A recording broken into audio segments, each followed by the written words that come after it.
자, 오늘 저는 하나님의 전신갑주를 입읍시다, 이런 제목으로 말씀하려고 그래요. 하나님의 전신갑주를 입읍시다. 세상을 살다 보면 이길 수도 있고 질 수도 있습니다. 꼭 다 이기는 건 아니잖아요. 그러나 우리가 좀 어떤 일을 하다가 실패했다고 해서 그 한 번의 실패가 그의 인생 전체를 무너뜨리는 건 절대로 아닙니다. 하나님 모르는 사람들은 그냥 세상의 끈이 끊어져 버리면 낙방하면서 이제는 끝났다 하면서 세상 끈 끊어지면 내 인생 끝났다 생각하지만 성도는 그렇지 않습니다.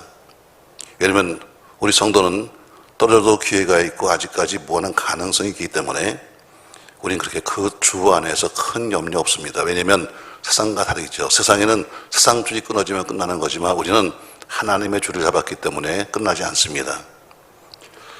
본문에는 세상과 마귀를 싸워서 이기기 위해서는 우리에게 10절 말씀 보시죠. 10절 끝으로 너희가 주 안에서와 그의 힘의 능력으로 강건하여지고 마귀의 간계를 등이 대적하기 위하여 하나님의 전신갑주를 입어라. 우리가 마귀와 싸워 이기려면 그냥 되지 않는다.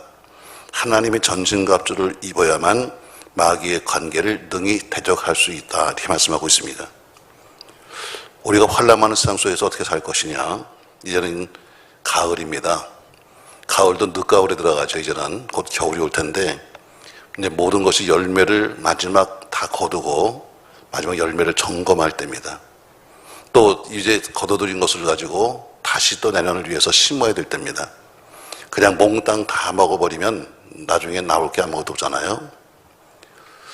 저는 뭐 농사를 안 접었습니다만 농사꾼은 최소한도 다른 건 다 먹어도 아무리 기근이 와서 다른 건 다 먹어버려도 마지막 그가 종자 씨앗은 먹지 않는다, 이렇게 하잖아요.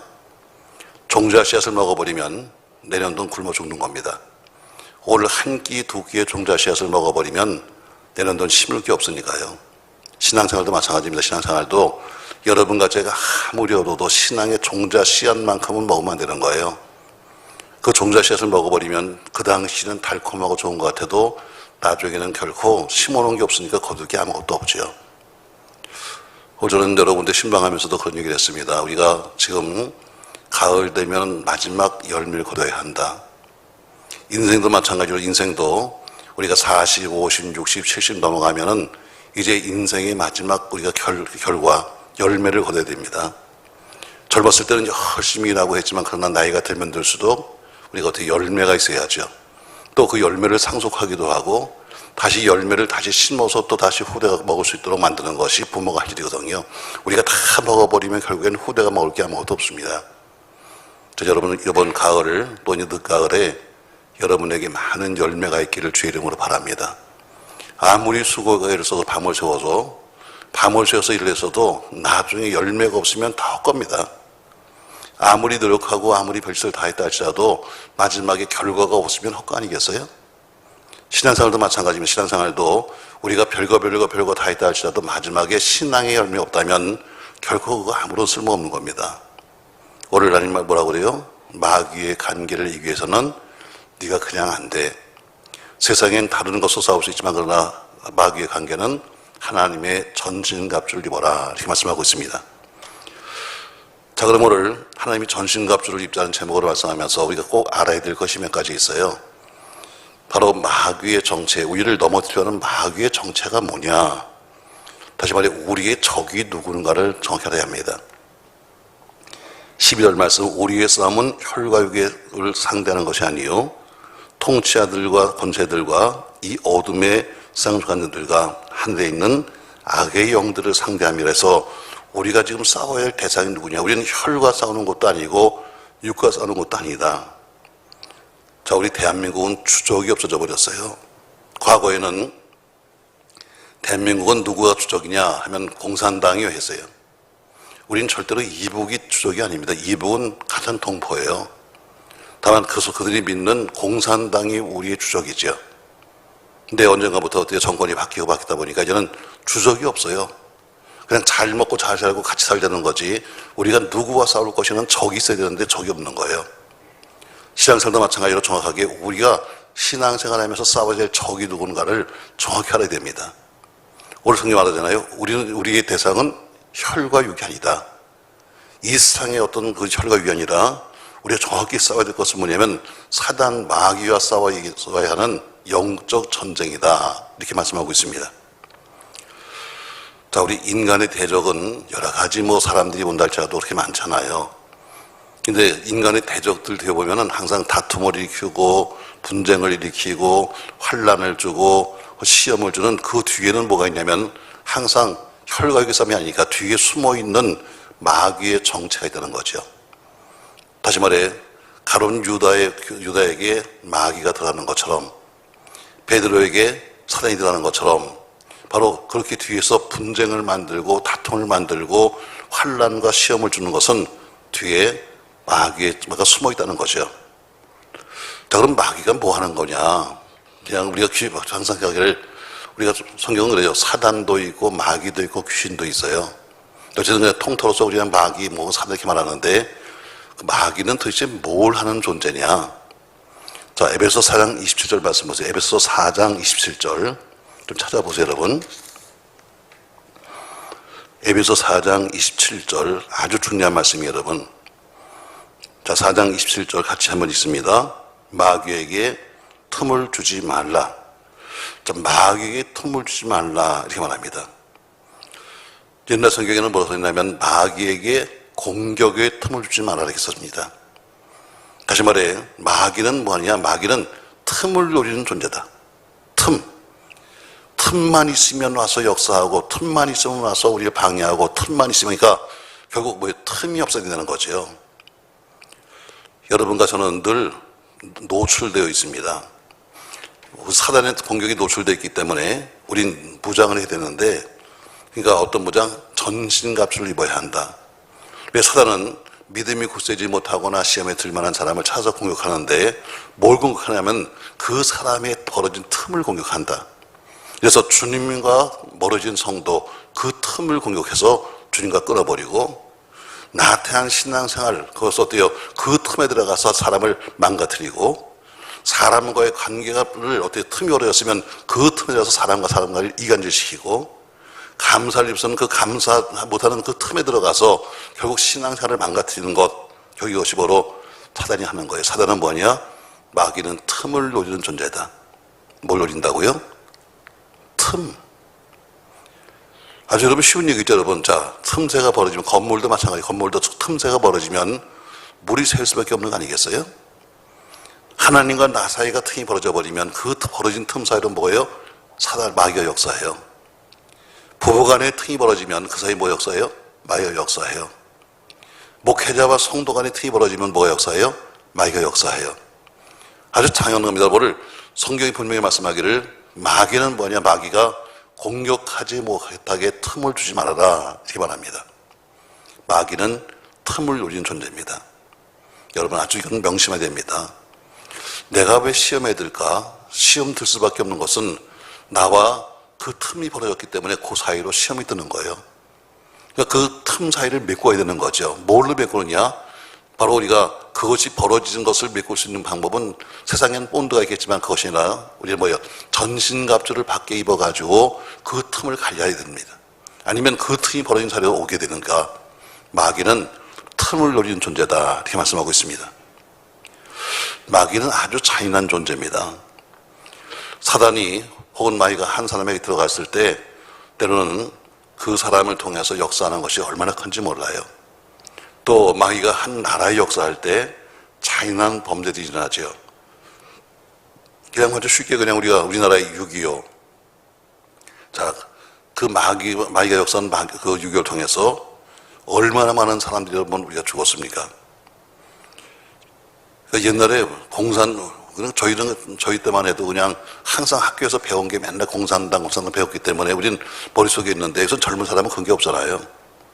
그러니까 그것을 우리는 배웠는데도 그러는데 그걸 당해본 사람들은 공산당이 얼마나 나쁜가를 그들은 체험했으니까 알 거예요. 그냥 들은 사람들은 잘 몰라요. 그런데 그나마도 못 들은 사람은 또 더더구나 모르죠. 사단은 아주 잔인합니다. 6.25를 통해서 자그마치 200만 명의 사람들이 죽었습니다. 엄청난 거죠, 여러분. 캄보디아도 마찬가지 여러분. 캄보디아도 공산주의 혁명한다고 해서 수백만이 죽었습니다. 나중에는 심지어 어때요? 공산주의 운동한다고 그래가지고 안경만 껴도, 그 당시에는 안경 끼면 부잣집이었나 봐요. 안경만 껴도 사형시켰습니다. 손바닥을 봐서 손바닥이 굳은 살이 없고 부드러우면 사형시켰습니다. 배운 사람은 거의 다 죽여서 캄보디아는 어때요? 거의 배운 사람들이 많지 않을 정도로 그렇게 역사했습니다. 누가? 한 사람에게 들어간 악한 영이 그렇게 만드는 거예요. 사단은 양심도 없고 사단은 무정합니다. 성경에는 사단을 뭘로 표현했냐? 사단을 용, 사자, 간사한 자, 거짓말의 아버지, 살인한 자로 표현되고 있습니다. 그러니까 사단에게는 틈만 생기면 그 틈 사이로 들어와서 우리 심령을 물어뜯기도 하고, 가정을 물어뜯기도 하고, 또 교회를 물어뜯기도 하고, 또는 나라를 물어뜯기도 하는 것입니다. 그러므로 나 자신이 사단의 도가 되지 않도록 하려면 하나님의 전신갑주를 입어야 합니다. 자, 사단은 틈을 줘서는 안 됩니다. 사단이 뭐 하느냐? 여러분, 아주 간단해요. 여러분이 지금 우리 예수님과 더불어 틈이 있냐 없냐? 아주 간단하잖아요. 틈이 벌어졌으면 사단이 역사한다. 우리 교회에서 마귀의 역사한다 그러면 무슨 이상하게 나타나서 피 흘리고 손가락 이런, 그게 아니라 우리가 벌어진 영적인 그 틈 속으로 역사한다는 거예요. 다시 말해요. 하나님과 틈 사이 벌어지면 사단이 역사해요. 교회와 내 사이가 벌어지면 사단이 역사해요. 가정과 내 사이가 벌어지면 그 틈 사이로 사단이 역사해요. 그러니까 틈을 주지 말라고 성경 말하는 것처럼 사단은 틈새를 노리는 거예요. 세상과 똑같아요. 세상도 어때요? 틈새만 있으면 악한 것들이 들어오는 것처럼 똑같아요. 또 그 사단은 어때요? 아주 악합니다. 모든 걸 전부 다 무너뜨리기니까요. 자, 그럼 우리는 마귀를 분별해야 합니다. 자, 마귀는 틈을 노린다고 그랬어요. 그러니까 주님과 틈이 벌어져 있거나, 교회와 틈이 벌어져 있거나, 혹은 가정과 틈이 벌어져 있거나, 부부간의 틈이 벌어져 있거나, 바로 이런 틈이 벌어지는 사람만 차서 역사해요. 성도들이 시험에 빠졌다, 유혹에 빠졌다. 이것은 그 사람이 약하거나 그 사람이 못 배웠거나 그 사람이 진실하지 못해서가 아닙니다. 사단에게 틈을 배웠기 때문에 그런 거예요. 아주 성실했습니다. 아주 훌륭했습니다. 그럼에도 불구하고 왜 그런 일이 생겼는가? 바로 틈새가 벌어진 것을 보였기 때문이에요. 우리 모두가 영적인 틈이 없나 잘 살피시면서 영적 틈을 메꾸시기를 주의 이름으로 바랍니다. 자, 사단이 틈 타면 어떤 일이 생기는가? 사단이 틈 탔어요. 자, 그러면 어떤 일이 생기는가 하면 마귀로 하여금 죄를 짓게 만들죠. 마귀는 모든 사람에게 죄를 짓게 만들고 결국엔 죄의 결과는 뭐예요? 사망이에요. 결국 마귀는 우리에게 죄를 짓게 함으로써 그 사망으로 끌고 가는 방법을 삼는 거죠. 그러니까 우리가 앉아서 죄를 짓게 되면은 결국 사단을 도와주는 것이고 결국 마귀의 삽을 번창하게 만드는 겁니다. 여러분, 동맥경화증이 뭐예요? 여러분, 우리 피가 흘러가다가 어디 한 군데에서 막혀가지고 터져버리면 동맥경화가 생기는 거예요. 고혈압도 암도 마찬가지죠. 결국 그처럼 한 죄가 들어오면 결국엔 우리 건강을 갉아먹고 몸의 활동을 가로막고 마침내 사망에 이르게 만드는 것처럼 죄도 마찬가지로 우리를 영적 사망으로 끌고 가게 되는 겁니다. 마귀는 우리로 하여금 죄를 짓게 만들어요. 또 마귀는 뭐합니까 여러분? 마귀는 예수를 못 믿게 만듭니다. 마귀가 와서 어때요? 우리로 하여금 자꾸 세상을 사랑하게 만들어요. 아름다운 의복, 맛있는 음식, 재밌는 오락, 여러 가지 쾌락, 이런 강력한 무기를 가지고 와서 성도를 유혹합니다. 여러분, 사실 여러분, 우리가 그런 유혹을 이기기가 쉽지 않잖아요. 그냥 우리 믿음으로 산다고 해서 사실 세상과 자꾸 끊으려고 애를 썼는데 자꾸 다른 것들을 갖고 와서 맛있는 것, 재밌는 것, 이런 것들을 갖고 와서 우리 하여금 자꾸 보게 만들고 듣게 만들면 스스로가 어떻습니까? 여러분, 죄에 빠질 수밖에 없는 거죠. 그러니까 유혹을 많이 받는 사람, 유혹에 약한 사람, 이상한 것을 좋아하는 사람들을 공격할 수밖에 없는 거예요. 왜? 그렇게 해서 유혹을 줘서 그 사람으로 무너뜨리고 무너뜨린 것을 가지고 그로 하여금 죄를 짓게 만들고 결국 죄를 지어서 사망으로 끌고 가는 것이 마귀가 하는 거니까. 그래서 요한일서 2장 15절 이하에는 사도 요한은 이렇게 우리에게 말하고 있어요. 요한일서 2장 15절 같이 한번 자막 읽겠습니다. 이 세상이나 세상에 있는 것들을 사랑치 말라. 누구든지 세상을 사랑하면 아버지 사랑이 그 속에 있지 아니하니 이는 세상에 있는 모든 것이 육신의 정욕과 안목의 정욕과 이생의 자랑이니 다 아버지께로 쫓아온 것이 아니요 세상으로 쫓아온 것이라. 자, 육신의 정욕과 안목의 영욕과 이생의 자랑이 이 모든 것이 하나님께로 나온 것이 아니라 이 세상으로부터 왔다. 왜? 무엇을 하기 위해서? 우리를 넘어뜨리게 하기 위해서 왔다는 것이지요. 마귀는 여러분과 저로 하여금 자꾸 예수를 못 믿게 만듭니다. 예수를 자꾸 멀어지게 만들죠. 왜? 즐겨보니까 괜찮거든요. 즐겨보니까 그거 재밌거든요. 이거 어때요? 점점 과거에는 오직 예수뿐이었는데 이제는 오직 예수라고 하는 시간은 줄어들고 상시간이 자꾸 늘어나는 거죠. 결국 그 마귀는 우리에게 질병을 가져오고 실패를 가져오고 사고를 가져오고 재난을 가져옵니다. 자, 여러분 욥기서를 여러분이 한번 기억해 보시면 욥에게 엄청난 환란이 닥칩니다. 또 나중에 시험이 오기 시작하고 나중에 질병이 옵니다. 그리고 모든 처음에 시작은 어때요? 처음에 시작을 할 때는 엄청난 환란이 왔어요. 그 다음에 환란이 온 다음에 온 것이 뭐냐면 질병이요. 처음에는 어때요? 집이 다 무너져 버리고 자식이 죽고 재산이 날아가고 이렇게 돼요. 순서가 있잖아요. 제일 처음에 시작한 것은 뭐냐면 큰 태풍이 일어서 집이 무너져요. 자식들이 죽어요. 그 다음에 어때요? 그 다음에 재물이 없어져 버려요. 그 다음엔 육신의 질병이 와가지고 어때요? 깨진 기와장으로 몸을 버벅 긁고 앉아있어요. 이게 전부 다 어때요? 결국 사단이 준 거예요.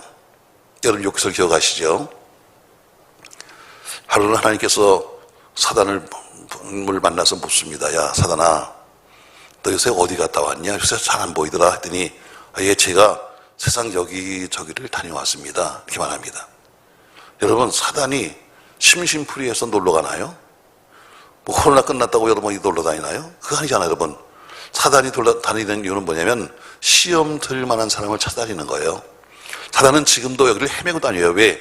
어떤 사람에게 시험을 줄 것인가, 아까 말한 거 틈새 있는 사람을 찾아다녀요. 하나님 말씀하시죠. 야 근데 너 욥이라는 사람 아니? 그랬더니 야 제가 욥 알지요. 하나님 말씀하십니다. 야 내가 보니까 욥은 정말 완전한 사람이야. 정말 그게 괜찮아. 했더니 그 사단이 어때요? 씩 웃어요. 요 씩 웃는 말은 성경에 없어요. 여러분들 찾아보지 마. 씩 웃으면서 뭐라고 그래요? 아이고 하나님 그런 얘기 하지 말아요. 하나님이 기약한테 많이 줬잖아요. 성경에는 어떻게 산울같이 많은 걸 주셨잖아요. 돈도 주었고 재물도 주었고 건강도 주었고 자식도 주었고 다 그렇게 주었으니까 욥이 하나님을 섬기는 거지. 그것만 걷어가 버리면요 욥도 아무것도 아니에요. 아, 그래? 그럼 한번 네가 한번 시험해봐. 그래서 하나님의 허락하에서 사단이 시험을 한 거예요. 결국 오늘 무슨 얘기일까 여러분? 그 사단이 시험하는 방법이 뭐예요? 처음에 와서 큰 태풍을 불어요. 그래서 그 자식들 다 데려가요. 그 다음에 도둑들이 와서 온 집안 다 재물을 가져가요. 모든 걸 다 잊어버렸는데 그 뒤에 또 온 것이 뭐냐면 그래도 믿음을 지키겠다고 앉아있으니까 온 것이 뭐냐면 육신의 질병이에요. 결국 이 오는 순서가 있어요. 여러분 다 질병 옵니다. 실패 옵니다. 사고 옵니다. 재난이 옵니다. 다 여러분 이 시작이 뭐냐면 결국 하나님이 어때요? 그 마귀가 생각하기를 아 욥은 틈이 있어 생각했기 때문에 지금 역사하는 거예요. 예수님께서 요한복음 5장 14절에서 병자를 고치시면서 이렇게 말씀하셨습니다. 자, 요한복음 5장 14절 말씀. 자막은 또 뭘 보고 앉아있나. 자, 요한복음 5장 14절 말씀 같이 한번 읽겠습니다. 보라, 자 같이 읽겠어요 여러분. 무릇 하나님께로 난 자만. 자, 보라 네가 나았으니 더 심한 것이 생기지 않도록 다시는 죄를 범하지 말라.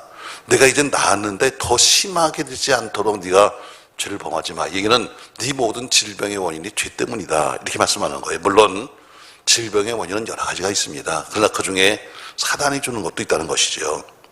우리에게 일어나고 있는 모든 사고 혹은 사건, 다툼, 재난의 배후 속에는 무엇이 숨어 있는가? 어떤 문제가 생기면 여러분 그냥 우연의 일치다 이렇게 생각하지 말고 또 무조건 또 마귀다 생각하지 말고 한번 기도해 보세요. 이게 도대체 이 재난이 왜 왔을까?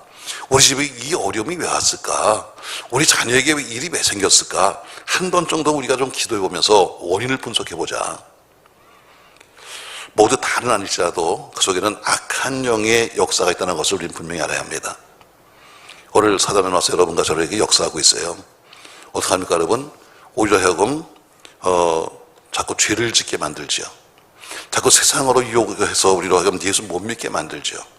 결국에는 질병을 주고 재난 주어서 모든 것을 다 뺏어가죠. 자, 그러면 사단이 와서 이렇게 한다면 우리는 그 사단을 이겨야 할 텐데 이기는 길은 딴 게 없어요. 공부해서 되는 것도 아니고 오늘 성경은 분명히 말하기를 하나님의 전신갑주를 입어야 한다 이렇게 말씀하고 있잖아요. 성경에는 마귀를 상징하는 짐승이 둘이 있어요. 하나는 뱀이고 하나는 사자예요. 이것은 우리가 일반적으로 그 마귀를 상징하죠. 또 뱀과 더불어서 여호야단 해가지고 용과도 비슷한 용이라고도 또 표현하기도 해요. 자, 뱀을 보세요. 뱀은 태초부터 인간을 범죄하게 만든 것이 뱀이에요. 물론 뱀이라고 하는 그 동물이 한 것이 아니라 뱀의 간교한 성격을 이용해서 역사하죠. 베드로전서 5장 8절에는 근신하라 깨어라 너희 대적 마귀가 우는 사자같이 또 이렇게 말합니다. 여기는 또 마귀를 사자에다 비교했어요. 여러분, 자, 뱀이나 용이나 또 사자의 특징이 뭔지 아십니까, 여러분? 뱀이나 사자나 용의 특징이 있다면 자기보다 약한 짐승을 잡아먹는 거예요.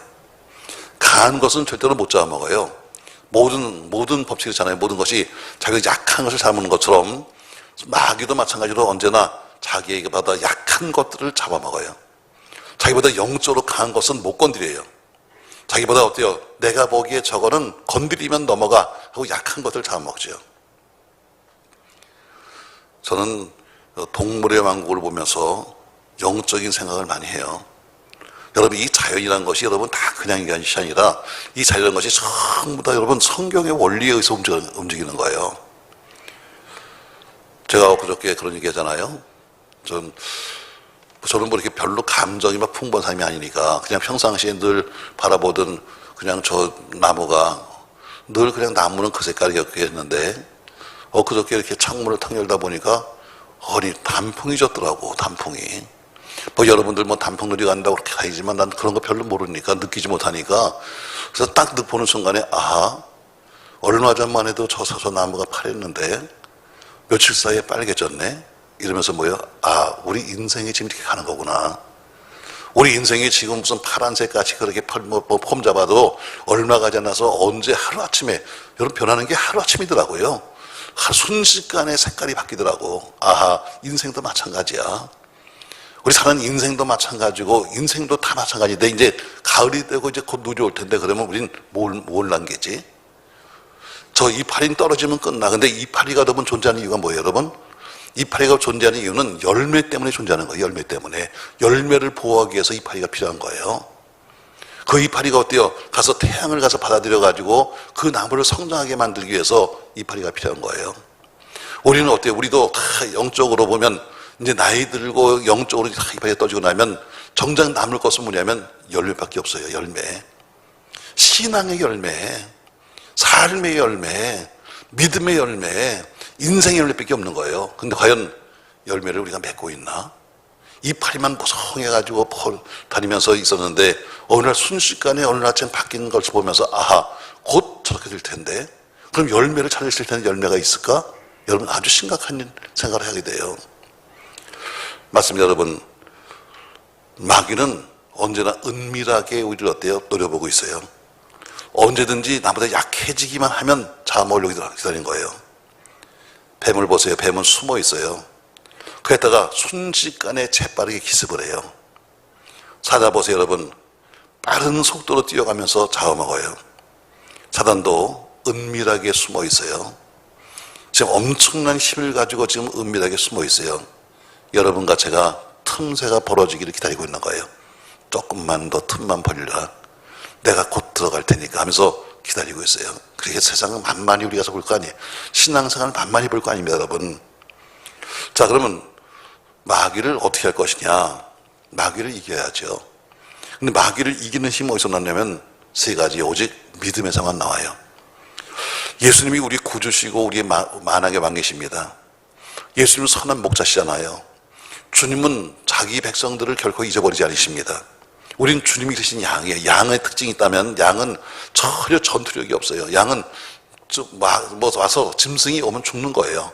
그러니까 천상 좋은 목자이신 주님과 더불어 함께 있는 것만이 우리가 사는 길이에요. 맞습니다, 여러분. 선한 목자이신 예수님이 우리 지킬 때 입혀 소리는 안전합니다. 그러니까 우리가 마귀와 싸워 이길 수 있는 것은 힘이 내 안에 있는 게 아니에요. 나를 지키시는 주님께 있는 거죠. 나는 아무런 힘이 없지만 그러나 나를 지키시는 주의 힘으로 인해서 난 이길 수 있는 거예요. 그러니까 다시 말해 믿음의 힘이죠. 우리 주님이 나와 함께 계시다, 우리 주인이 날 지켜주신다 하는 그 양은 어때요? 양은 그 목자를 잘 만나서 목자가 책임져주는 것처럼 마귀를 이기는 힘은 믿음에서만 나와요. 전 여러분 믿음으로 악한 영혼과 싸워 이기시기를 주의 이름으로 바랍니다. 마귀를 이기는 힘은 또 어디서 오는가? 교회를 통해서 공급받아요. 하나님의 교회는 도피성이에요. 피난처입니다. 교회는 구원의 방주예요.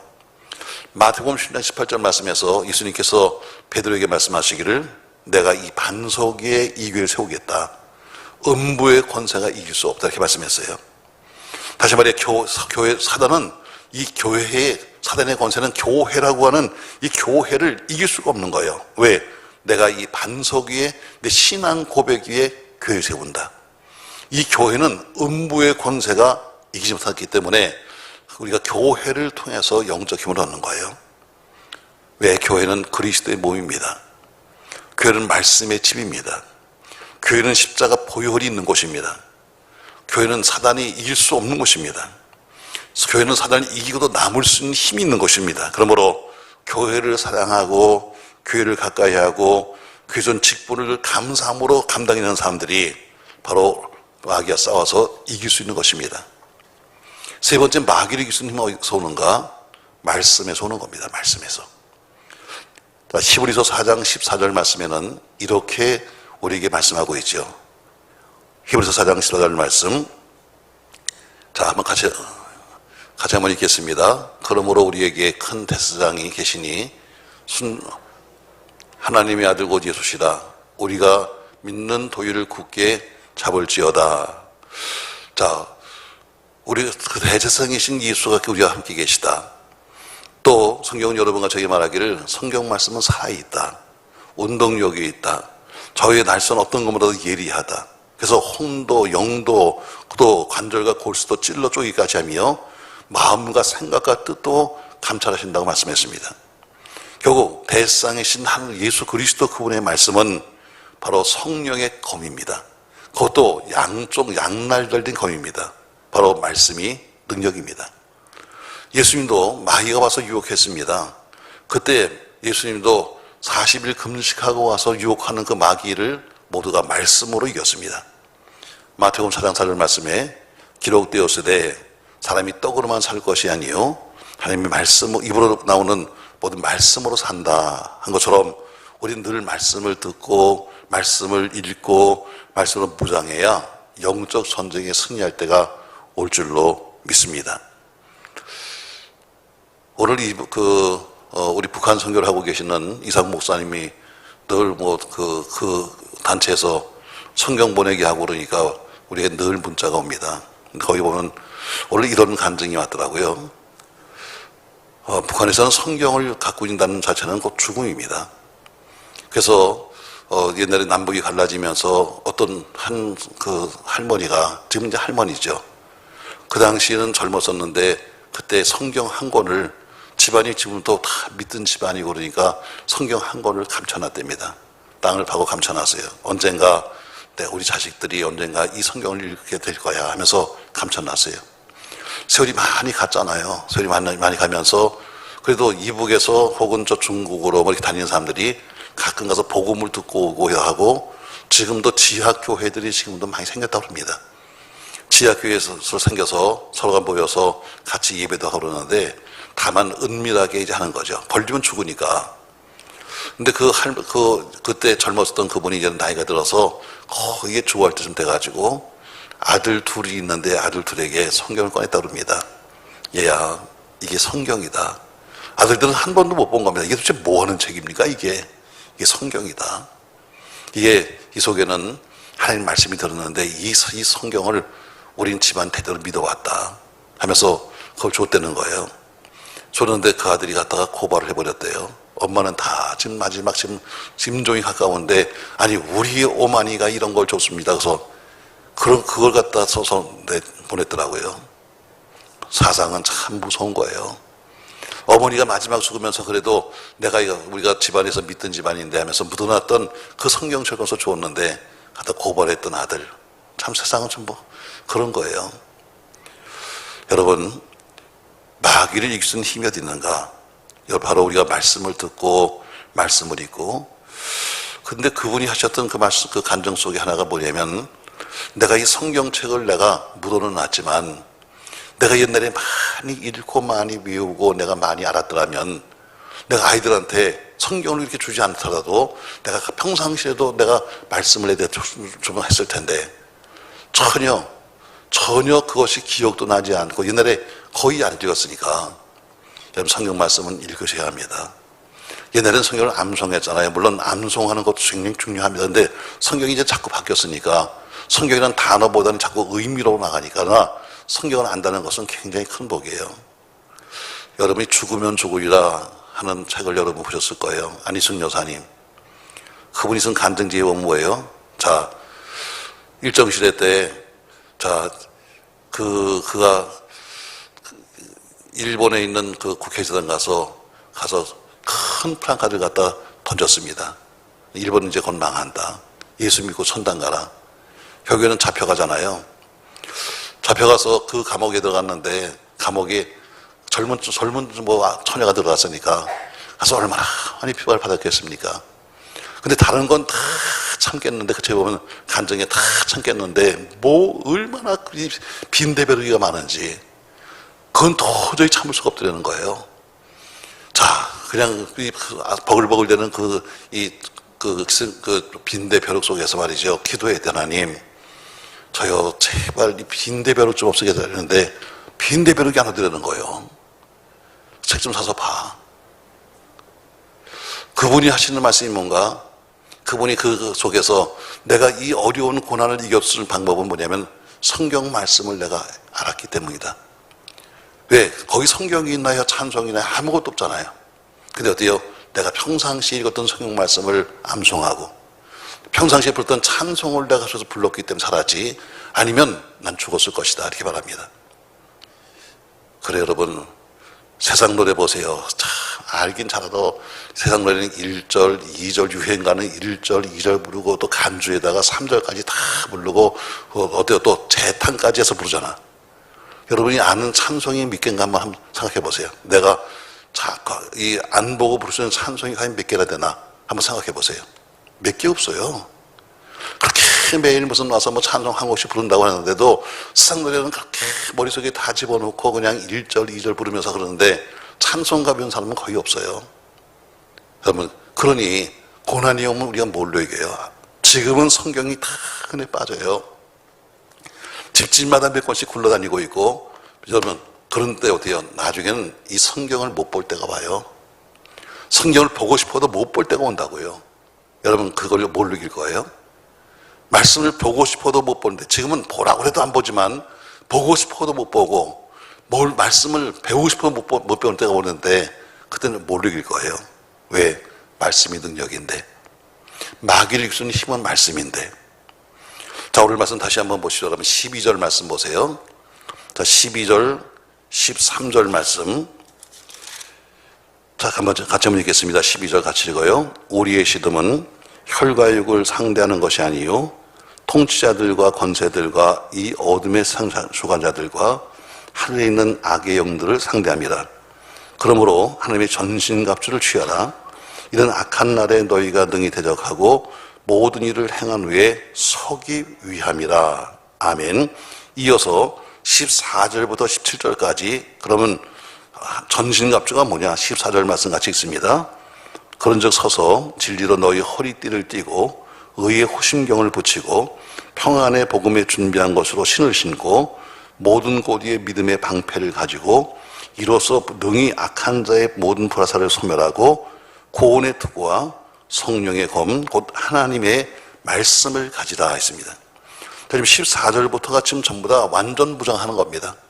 전부 다 머리부터 시작해서 다 투구부터 시작해서 저 발끝까지 신발까지 다 신는 건데, 그런데 여기 특징이 하나 있습니다. 모든 하나님의 전신과 앞주는 앞만 가렸습니다. 뒤가 없어요. 전부 다 앞부분만 가렸어요. 앞부분만. 뒤를 가린 건 하나도 없습니다. 이 얘기는 뭐예요? 신앙생활은 뒤돌아서면 죽는 거예요. 신앙생활은 도망가면 죽는 거예요. 그래서 어때요? 뒤돌아서지 않겠네 하는 노래 들은 것처럼 모두가 전신갑주는 앞에만 가렸어요. 무기는 딱 하나예요. 전부 다 방어용이고 공격용은 딱 하나뿐이에요. 뭐예요? 하나님의 말씀을 가지라. 성령의 검, 곧 하나님의 말씀. 이것 하나만이 무기예요. 나머지는 다 자기가 살기 위해서 지금 어때요? 화살을 와도 그것을 막을 수 있는 방패, 혹은 신발, 혹은 구원의 투구, 전부 다 방패용이고, 싸울 수 있는 방법은 딱 하나예요. 말씀의 검을 가지라. 말씀의 검, 말씀의 검. 자, 그런즉 우리는 항상 우리 신앙이 오늘 틈이 벌어지지 않도록, 예수님과 틈 벌어지지 않도록, 교회와 틈 벌어지지 않도록, 또 하나님 말씀에서 벗어나지 않도록, 목회자와 틈이 벌어지지 않도록 우리는 스스로 믿음을 지켜야 되고, 마귀는 굳센 믿음의 사람은, 아까 말했잖아요, 여러분. 마귀는 특징이 있는데 약한 것만 가서 건드려요. 자기보다 강한 것은 못 건드려요. 와서 입질만 몇 번 하죠. 입질은 몇 번 해서 으르렁대지만 그러나 건드릴 수는 없는 거예요. 그러나 자기보다 믿음이 약한 사람, 예수 믿는다고 말하지만 세상 바라보는 사람, 불평과 불순종을 위한 사람은, 틈 벌어진 사람은 마귀의 입짐에 넘어갈 수밖에 없는 거죠. 여러분, 이번 가을 더 많은 풍성한 마지막 소출을 기대하면서 열매를 거두고 풍성한 결산을 바라보는데, 저 여러분과 저를 향해서 도전하고 있는 모든 악의 영들과 싸우므로 하나님께 승리의 영광을 돌리는 우리가 되기를 예수님의 이름으로 축원합니다. 자, 제가 했던 말씀을 정리할게요. 우리에겐 꼭 좋은 사람이 한두 명 있어요. 올 때부터 자기가 사서 이제 갈 때 되면 눈을 뜬다, 이제. 그러니까 이제 정리해줘야지. 자, 우리는 여러분들에게 하나님의 전신갑주를 입읍시다, 무장합시다, 이런 제목으로 얘기했어요. 저는 그럼 우리를 지금 와서 넘어뜨리려고 하는 마귀의 정체는 뭐냐? 마귀 정체는 바로 우리의 틈을 노리는 존재입니다. 마귀는 잔인합니다. 나라를 무너뜨리기도 하고, 사람을 죽이기도 하고, 수십만, 수백만을 죽이는 것도 역시 잔인한 존재입니다. 그래서 마귀는 가장 중요한 것은 뭐예요? 틈이 생기면 안 된다는 거예요. 우린 분별해야 됩니다. 왜? 마귀는 하는 일이 뭐냐? 마귀는 여러분 와서 우리 겁주는 게 아닙니다. 무슨 피를 흘리거나 다나서 무슨 소를 콩가락을 내밀고 우리 겁주는 게 아니라, 마귀는 우리가 죄를 짓게 만듭니다. 마귀는 우리가 예수 못 믿게 만듭니다.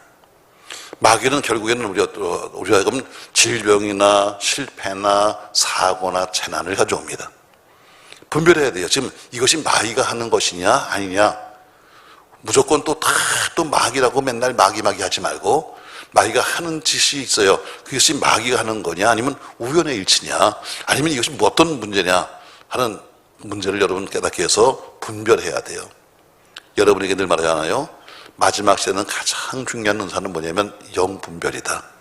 분별력이 있어야 한다.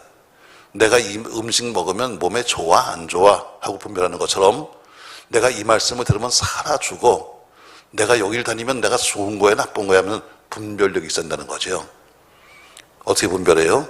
나를 죄짓게 만드는 것은 마귀가 하는 짓, 나를 예수 못 믿게 만드는 것은 마귀가 하는 짓, 나를 질병을 주고 실패를 주고 사고를 일으키고 재난을 주는 것은 마귀가 하는 짓. 그러면 그것을 그들이 그를 공격할 거예요. 그들이 우리를 공격하는데, 오히려 어때요? 우리로 하여금 하면서 자기보다 약한 것들을 건드릴 겁니다. 그러면 우리는 무엇으로 싸울 것이냐? 방법은 세 가지 얘기했어요. 믿음을 가지고 싸운다. 믿음만이 힘이다. 두 번째는 뭐예요? 교회를 통해서 힘을 공급받는다. 세 번째는 말씀을 가지고 싸운다. 여러분, 아무쪼록 우리가 하나님의 전신갑주를 드릴 때 공격용 무기는 하나 말씀입니다. 이제 이번 가을 여러분이 그동안 애쓰고 수고한 소출을 분명히 빼앗으러 올 겁니다. 전 여러분들에게 지금 그런 설교를 지금 준비하고 있어요. 설익은 예수쟁이. 예수쟁이는 예수쟁이인데 설익은 예수쟁이. 도대체 어떤 사람이냐? 시리즈로 해서 한 서너 번 하려고 그래요. 도대체 왜 우리는 그렇게 나름대로 와서 새벽에 기도한다, 낮에 기도한다, 뭐 봉사한다, 헌신한다 하는데 왜 열매가 없는 거야? 여러분, 봄부터 시작해서 그렇게 많은 걸 뿌리고 많은 걸 소비해서 우리가 가서 포도가 다 익었습니다.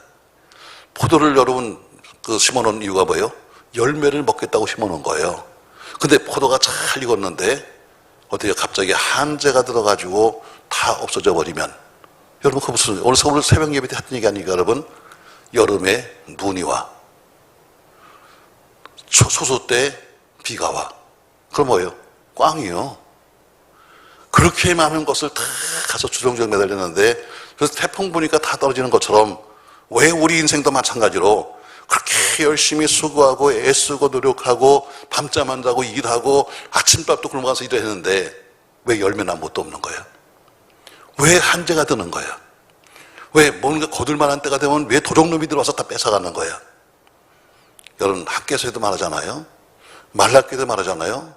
성경에는 계속해서 원인을 말하고 있습니다. 그 원인을 이야기하면서 왜 우린 설이거냐? 감나무도 어때요? 감도 뜰 보면 못 먹는 거예요. 그처럼 완전히 익어서 제대로 된 열매가 돼야지. 설익은 예수쟁이가 되면 어때요? 괜히 불나게 만들고 폼만 잡았지 열매가 보이면 뭐해? 내 주문이 들어와야지. 열매가 달리면 뭐해? 따서 소출이 돼야지.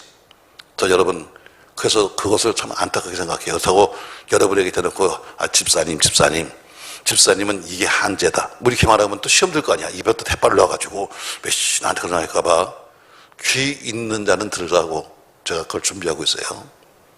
왜 나는 남보다 열심히 살았는데 왜 나는 안 되는 거지? 왜 나는 열심히 남보다 믿었는데 왜 내 자식은 안 되는 거지? 여러분, 여러분과 저의 인생의 마지막 결과는 우리 후손이요. 그래서 그걸 생각해야 돼요. 이 땅에서 여러분과 제가 살아가는 사업이나 생업이나 여러분, 이 모든 것들의 마지막 결과는 뭐예요? 우린 가요. 결국은 우리 후대들한테 가는 거예요. 우리보다 더 잘 되던 것이 우리 후대입니다. 그들의 삶도 좋아야 되고 신앙생활도 좋아야 되고 그들의 열매도 있어야 돼요. 그들에게 그걸 주려면 뭐예요? 우리가 똑바로 믿어야 돼. 근데 우리가 설익었어. 그러니까 우리 그때 괜히 폼 잡으면서 뭐 별짓 다 해도 아무런 소출을 거둘 수 없는 거죠. 여러분, 오늘 본문의 말씀을 제가 미리 하는 이유는 뭐냐? 마귀는 여러분과 저를 와서 넘어뜨리려고 그래요. 기껏 애를 쓰고 소출을 지금 다 하게끔 다 지금 마지막 거두려고 포장까지 했는데 어떻게 마귀는 와서 틈을 딱 뽑아서 딱 따버리는 거예요. 실망이 얼마나 크겠어요? 낙심이 얼마나 크겠습니까, 여러분? 그러니까 어때요? 그래서 결국엔 또 무너지는 거죠. 자, 우리는 믿음이 힘이다. 여러분, 믿음으로 힘을 내십시오. 아멘.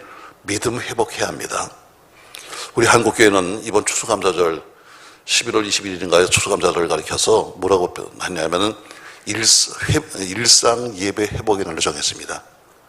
다시 추수감사절에 우리가 일상 예배, 과거에 되던 일상적인 예배를 회복하자. 왜? 한국교회 우리만 아니라 모든 교회가 다 똑같으니까 해서 한국교회가 일상 예배 회복의 날 해가지고 추수감사절날을 정했어요. 우리 모든 교인들은 다 다시 일상으로 회복하자. 다시 상점도 열었습니다. 놀러 가는 것도 여러분 자주 가잖아요. 그처럼 어때요? 자유롭게 이제는 거의 다 마스크를 썼지만 그러나 거의 다들 움직이고 있는데 교회만 교인들만 우린 코로나 때문에 무서워서 못해요. 그럼 밥도 먹지 마라. 놀러 가지도 마라. 가서 어디 다니지도 마라. 이젠 모든 게 일상 회복되고 있으면 신앙생활도 회복하자 해서 그렇게 정해서 일상 예배 회복의 날로 정했어요. 우리 이 방송을 들으시는 분들 이제는 나오셔야 합니다. 맨날 뒤에서 앉아가지고 이제는 핑계대지 말고 이제는 모든 게 바뀌었잖아요. 또 얼마 전에 또 여러분 뭐 돈도 쓰라고 또 돈도 줬잖아요. 다 쓰셨어요? 근데 한 명도 감사한 것만 하더라고. 들어올 만도 한데 재난지원금 주셔서 감사합니다. 되돌만도 하는데 한 명도 난 봉투에서 한 명도 본 적이 없네. 그건 다 공짜인지 아나 봐. 그것도 11조 하는 거야. 그건 다 어떤 분이 또 그래요. 목사님, 제가 평상시 11조 하는데 보너스도 11조 합니까? 또 이런 사람도 있다 또. 이건 보너스인데 보너스도 하는 겁니까? 또 이런 사람도 있어요. 여러분, 우리로 하여금 더 많은 것을 우리가 눌려주고 더 많은 것을 우리가 누리기 위해서는 우리에게 한대 들면 안 돼요. 믿음이 힘이에요. 일상을 회복해야 돼요. 다시 여러분 새벽 예배가 회복돼야 되고 다시 여러분 예배가 회복되지 않으면 한국 교회가 문제가 아니에요. 여러분 한 사람 한 사람의 신앙이 무너버리는 거예요. 믿음이 회복돼야 됩니다. 두 번째 보니까 여러분, 교회를 통해서, 이 교회를 통해서 힘을 얻는 거예요. 왜? 교회는 음보의 권세가 건드릴 수 없는 것이야. 우리 주님이 예수의 피 발라서 이제는 여기는 안 돼 하고 정해놓은 것이 교회예요. 그러니까 교회를 통해서 힘을 얻어요. 세 번째, 말씀의 검을 가지고 힘을 얻어요. 여러분, 하나님이 전신갑주를 입고 특별히 말씀의 검을 가지고 싸워서 이기는 여러분 되기 바라면서 여러분의 모든 살아가는 삶 속에 악한 영은 믿음으로 이기고 예수의 피를 이기고 승리하는 여러분과 제가 되기를 예수님의 이름으로 축복합니다.